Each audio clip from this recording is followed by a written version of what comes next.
Hello guys, आज हम cover करेंगे क्लास 12 मैक्रो इकोनॉमिक्स का topic measures to control excess and deficient demand. तो जब हमारे पास एक्सेस एंड डेफिशिएंट डिमांड होती है तो हमारे पास दो मेजर्स होते हैं जिससे कि हम इसको कंट्रोल कर सकते हैं, एक फिजिकल मेजर्स एंड एक मॉनेटरी मेजर्स। जो फिजिकल मेजर होते हैं ये गवर्नमेंट अंडरटेक करती है एंड मॉनेटरी मेजर्स आरबीआई करता है। तो फिजिकल पॉलिसी की डेफिनेशन है revenue and the expenditure policy of the government. जो गवर्नमेंट रेवेन्यू कलेक्ट करता है एंड जो गवर्नमेंट एक्सपेंडिचर हमारे लिए करता है उसको बोलते हैं physical policy and it is also called budgetary policy. इसको बजटरी पॉलिसीज़ भी बोला जाता है। देन मॉनेटरी पॉलिसी आरबीआई करता है and it is of two type, quantitative measures and qualitative measures. ठीक है, तो हम पहले इनके मतलब समझ लेते हैं। तो फिजिकल मेजर्स में हमारे पास चार तरीके के मेजर्स होते हैं: government expenditure, taxes, public borrowing या डेप्ट एंड बोरिंग फ्रॉम आरबीआई। तो गवर्नमेंट एक्सपेंडिचर जो है वो हमारे लिए करता है for welfare on roads, bridges, education, subsidies, welfare, defence. तो ये हमारे सारे जो एक्सपेंडिचर करता है ताकि हमारी डेवलपमेंट हो। ठीक है, ये होता है गवर्नमेंट एक्सपेंडिचर। देन टैक्सेस जो है वो हमारी कंपल्सरी पेमेंट है, तो जो गवर्नमेंट जो हमारी वन साइडेड पेमेंट हम गवर्नमेंट को देते हैं, ठीक है, चाहे हमें रिटर्न में कुछ भी ना मिले लेकिन वो कंपल्सरी पेमेंट होती है जो कि हम टैक्सेस सब देते हैं। देन पब्लिक बोरोइंग या डेप्ट, गवर्नमेंट जो है वो मार्केट से बोरो भी कर सकती है, पब्लिक से बोरो कर सकती है एंड इसको बोलते हैं public borrowing. So government borrows from general public और market. Then borrowing from RBI, RBI से गवर्नमेंट बोरो कर सकती है एंड इसको आरबीआई से जब बोरो करती है government can therefore soak and increase liquidity. जो गवर्नमेंट जब आरबीआई से बोरो करती है तो वो हमारे पास जब हमें इंटरेस्ट देती है, हमें लोन्स देती है या हमसे बोरो करती है, तब हमारी लिक्विडिटी को चेंज किया जा सकता है।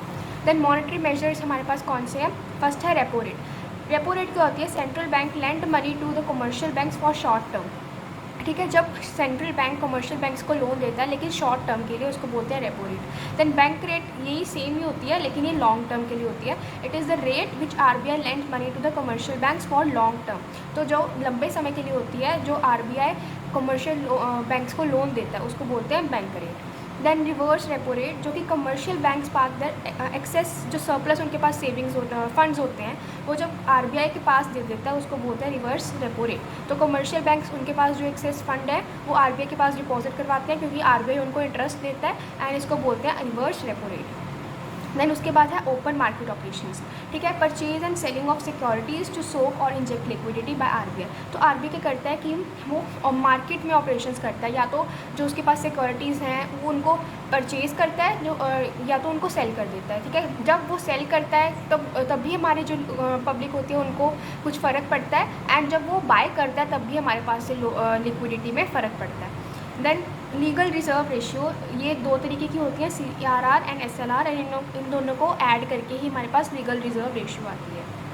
ठीक है, तो CRR होती है cash reserve ratio, that is the minimum percentage of funds to be kept with RBI. जो हम commercial banks minimum percentage RBI के पास रखते हैं जो कि कंपलसरी होता है, उसको बोलते हैं cash reserve ratio. And SRR होता है स्टैट्यूटरी लिक्विडिटी रेशियो, जो कि minimum percentage of funds to be kept with the commercial banks themselves. जितनी percentage of money commercial banks अपने पास खुद रखते हैं उसको बोलते हैं SLR।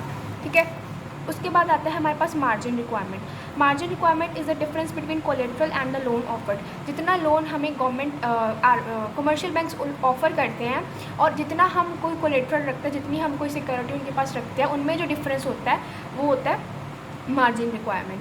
Then moral pressure, moral suasion मतलब act according to the policies of RBI. जब आरबीआई मॉरल सुएशन एक्सर्ट कर देता है तो कमर्शियल बैंक्स के पास एक ये कंपलसरी हो जाता है कि उनको आरबीआई की पॉलिसीज़ के जैसे एक्ट करना है।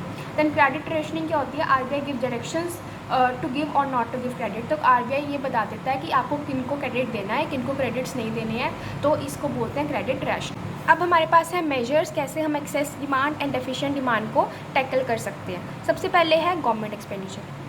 अब जब एक्सेस डिमांड होगी तो गवर्नमेंट अपना एक्सपेंडिचर रिड्यूस कर देगी, इसलिए रिड्यूस करेगी ताकि वो लिक्विडिटी को सोक कर ले टू कॉम्बैट द इन्फ्लेशन। जब एक्सपेंडिचर कम होगा तो जो लोगों के पास पैसे आएंगे, लोगों का वेलफेयर होगा, उनके पास जो इनकम उनकी लेवल बढ़ेगा वो कम हो जाएगा, इससे एक्सेस डिमांड जो है वो ठीक हो जाएगी। देन डेफिशिएंट डिमांड में गवर्नमेंट अपना एक्सपेंडिचर बढ़ा देता है ताकि लिक्विडिटी इंजेक्ट हो जाए और डिफ्लेशन की जो प्रॉब्लम है वो सॉल्व हो जाए। ठीक है, जब एक्सपेंडिचर बढ़ता है, लोगों का वेलफेयर होता है, लोगों की इनकम बढ़ती है तो उनके पास ज़्यादा मनी आ जाती है जिससे कि डेफिशिएंट डिमांड ठीक हो जाती है।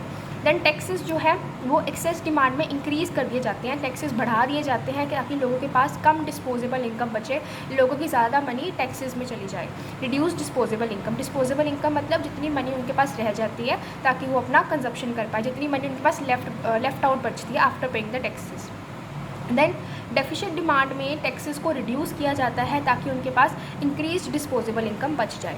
देन पब्लिक डेब्ट, जो गवर्नमेंट लोगों से बोरो करती है उसको इंक्रीज़ कर देते हैं एक्सेस डिमांड में ताकि लोगों के पास कम पैसे बचे और ज़्यादा पैसे वो गवर्नमेंट को दे दें। ठीक है, people left with less liquidity and deficient demand में इस पब्लिक डेब्ट को रिड्यूस कर दिया जाता है ताकि लोगों के पास ज़्यादा लिक्विडिटी हो, ज़्यादा कैश हो। देन बोरो फ्रॉम आरबीआई में जब एक्सेस डिमांड होती है तो बोरोइंग रिड्यूस हो जाती है। गवर्नमेंट आरबीआई से बोरो नहीं करता क्योंकि पहले ही सप्लाई ऑफ मनी बहुत ज़्यादा होती है, इसलिए लिक्विडिटी जो है वो रिड्यूस हो जाती है। एंड डेफिशिएंट डिमांड में गवर्नमेंट आरबीआई से बोरो करता है, उसको इंक्रीज़ कर देता है ताकि लिक्विडिटी भी लोगों के पास इंक्रीज़ हो जाए। देन रेपो रेट जो हमने पढ़ा कि it is the loan given by RBI to commercial banks for short term purposes, तो रेपो रेट को रेज़ किया जाता है in case of excess demand ताकि मार्केट रेट ऑफ इंटरेस्ट भी बढ़ जाए। जब अभी कमर्शियल बैंक्स को ही बहुत महंगा रेट से पैसे मिल रहे हैं तो वो अपना रेट ऑफ इंटरेस्ट जो पब्लिक को रेट लोन्स देते हैं उसका रेट ऑफ इंटरेस्ट भी बढ़ा देंगे, तो लोग कम जो है बोरो करेंगे कमर्शियल बैंक्स से। तो इसलिए जो एक्सेस डिमांड की सिचुएशन है तो मनी सप्लाई कम हो जाएगी तो एक्सेस डिमांड जो है वो ठीक हो जाएगी। देन रेपो रेट को रिड्यूस किया जाता है, rate of interest by commercial banks जो हमें देते हैं लोन्स वो भी रिड्यूस हो जाता है, लोग अट्रैक्ट होते हैं, ज़्यादा बोरो करते हैं एंड इससे हमारी जो लिक्विडिटी है वो इंक्रीज़ हो जाती है। देन बैंक रेट में भी सेम ही होता है क्योंकि इनमें दोनों में फ़र्क ज़्यादा नहीं है, सिर्फ शॉर्ट और लॉन्ग टर्म पर्पसेस का ही है, तो इसमें रेज़ किए जाते हैं, इसमें रिड्यूस कर देते हैं। देन रिवर्स रेपो रेट, इसको रेज़ किया जाता है in case of excess demand ताकि लेस फंड्स बचे कमर्शियल बैंक्स के पास। जो आरबीआई है वो बहुत ज़्यादा रेट ऑफ इंटरेस्ट देता है कि आप हमारे पास जो अपने फंड्स हैं वो हमें दो और हम आपको बहुत ज़्यादा इंटरेस्ट देंगे। सपोज़ अगर पहले वो 10% इंटरेस्ट दे रहे थे तो अब 12% इंटरेस्ट दे रहे हैं, तो कमर्शियल बैंक्स को तो फ़ायदा ही है ना, उनको ज़्यादा मनी मिल रही है, तो इसलिए वो अपने ज़्यादा से ज़्यादा पैसे वहाँ पे आरबीआई के पास डिपॉजिट कर देते हैं और बोरो जो लोग हैं उनके पास बोरो करने के लिए जो सप्लाई है, मनी सप्लाई, वो बचती ही नहीं है। ऐसे ही डेफिशिएंट डिमांड में रिड्यूस कर दिया जाता है ताकि मोर फंड्स लोगों के पास पहुँचे, क्योंकि बैंक्स जो हैं वो अपने फंड्स जो हैं वो आरबीआई के पास डिपॉजिट नहीं करवाते। देन ओपन मार्केट ऑपरेशंस में एक्सेस डिमांड के केस में सोल्ड कर देते हैं ताकि जो आरबीआई है वो लोगों से पैसा सोक कर ले, मनी सोक फ्रॉम मार्केट। ठीक है, जब वो अपनी सिक्योरिटीज़ बेचेंगे तो लोग उनको रिटर्न में पैसे देंगे, तो पैसे उनसे लेके जो लिक्विडिटी है वो सोक कर लेते हैं। Then in case of deficient demand purchase करती है, तो आरबीआई जब परचेज़ करती है तो रिटर्न में आरबीआई मनी देता है लोगों को, तो जब आरबीआई मनी देता है तो मनी सप्लाई जो है वो इंक्रीज हो जाती है, money release into the market. Then CRR and SLR, ठीक है, तो सीआरआर को रेज़ किया जाता है तो ताकि लोगों बैंक्स के पास कम फंड्स बचें। ठीक है, ज़्यादा डिपॉजिट उनको आरबीआई के पास करवाना पड़ता है।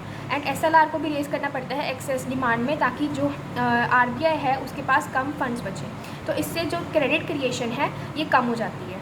एंड ऐसे ही सीआरआर जो है वो रिड्यूस कर देते हैं इन केस ऑफ डेफिशिएंट डिमांड ताकि मोर फंड्स बचे बैंक के पास। एंड एसएलआर भी रिड्यूस होती है ताकि लेस फंड्स बचे आरबीआई के पास और उनकी क्रेडिट क्रिएशन कैपेसिटी, जब वो आरबीआई के पास मनी नहीं देंगे तो आरबीआई उनको इंटरेस्ट नहीं देगा, तो उनकी जो क्रेडिट क्रिएशन की कैपेसिटी है फ्रॉम आरबीआई वो हो नहीं पाएगी, इसीलिए जो मनी सप्लाई है वो रिड्यूस हो जाएगी। ठीक है, then margin requirement raised in case of excess demand ताकि जो क्रेडिट है वो रिस्ट्रिक्ट हो जाए। ठीक है, अभी लोगों को जब बोरो करना है तो उनको ज़्यादा कोलेटरल की अमाउंट देनी पड़ेगी, तो इतना तो वो नहीं कर पाएंगे, तो इसलिए जो है मनी सप्लाई जो है वो कम हो जाएगी।